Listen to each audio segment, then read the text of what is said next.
Skip చెయ్యకు. ఈ రోజు చెప్పబోయే విషయం చాలా ముఖ్యమైనది. కొంతమంది చిన్న విషయాలకే ఎక్కువగా చింతిస్తారు, మరి కొందరు పెద్ద సమస్య వచ్చినా ప్రశాంతంగా ఉంటారు. ఈ తేడా ఎందుకు? చింత నిజంగా ఎక్కడి నుంచి వస్తుంది? దాని నుంచి బయటపడే మార్గం ఉందా? నా సమాధానం ఉంది. ఈ రోజు ఈ 3 పవర్ఫుల్ రూల్స్ మీతో చెప్పాలనుకుంటున్నాను. అయితే ఈ వీడియో చివరి వరకు చూస్తే చింత నుంచి బయటపడే అవకాశం ఉంది. రూల్ నంబర్ 1, చింతకు మూల కారణం సమస్య కాదు, అనిశ్చితి, అన్సర్టనిటీ. చాలా మంది అనుకుంటారు నా సమస్య వల్లనే నేను చింతిస్తున్నాను. కాదు, నిజానికి సమస్య కంటే దాని ఫలితం ఏమవుతుందో తెలియకపోవడమే ఎక్కువ చింతను కలిగిస్తుంది. మనిషి మెదడు ఒక ప్రిడిక్షన్ మెషిన్. ఏది తెలియదో దాన్ని చాలా సార్లు వరస్ట్ కేస్ సినారియోగా ఊహిస్తుంది. చాలా మంది ఇంటర్వ్యూస్ కు వెళ్లే ముందే నేను రిజెక్ట్ అయితే, బిజినెస్ మొదలు పెట్టే ముందే లాస్ వస్తే, మెడికల్ టెస్ట్ ముందు ఏదైనా పెద్ద జబ్బు అయితే, రిలేషన్షిప్ లో వాళ్ళు నన్ను వదిలేస్తే, ఇలాగ జరగకుండా ముందే మనసులో 100 సార్లు ఆలోచించి బాధపడతారు. ఎగ్జాంపుల్, ఒక వ్యక్తి రాత్రికి 11 గంటలు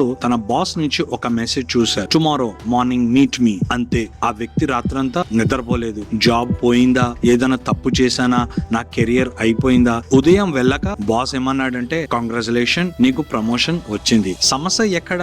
బాస్ దగ్గర కాదు, ఆ వ్యక్తి ఊహల్లో. మనం ఎక్కువగా చింతించేది నిజాల గురించి కాదు, మన ఊహల గురించి. రూల్ నంబర్ 2, చింత ఆలోచన కాదు, అది చర్యలేని ఆలోచన. చాలా మంది అంటారు, నేను సొల్యూషన్ గురించి ఆలోచిస్తున్నాను, కానీ నిజంగా వారి సొల్యూషన్ గురించి కాదు, ప్రాబ్లం గురించి ఆలోచిస్తున్నారు. అదే చింత. Thinking becomes worry when thinking produce no action. నీకు ఎగ్జామ్ ఉన్నందుకు రోజంతా నేను ఫెయిల్ అవుతాను అని ఆలోచిస్తే అది ప్రిపరేషన్ కాదు, అది వరీ. ఎగ్జాంపుల్, 2 విద్యార్థులు ఉన్నారు, ఇద్దరికి ఒకే ఎగ్జామ్. మొదటి వ్యక్తి రోజంతా స్ట్రెస్, యూట్యూబ్, ఫియర్, కంపారిజన్. మరొకరు వ్యక్తి కూడా భయపడ్డాడు, కానీ ఒక నిర్ణయం తీసుకున్నాడు. భయం ఉన్నా చదివాడు. ఫలితం భయం ఇద్దరికి వచ్చింది, కానీ యాక్షన్ చేసిన వ్యక్తే ముందుకు వెళ్ళాడు. Whenever you are worried, ask yourself, ఈ సమస్య గురించి నేను ఇప్పుడు చేయగలిగిన ఒక పని ఏమిటి? ఒక ఫోన్ కాల్, ఒక ఈమెయిల్, ఒక ప్లాన్, ఒక గంట స్టడీ.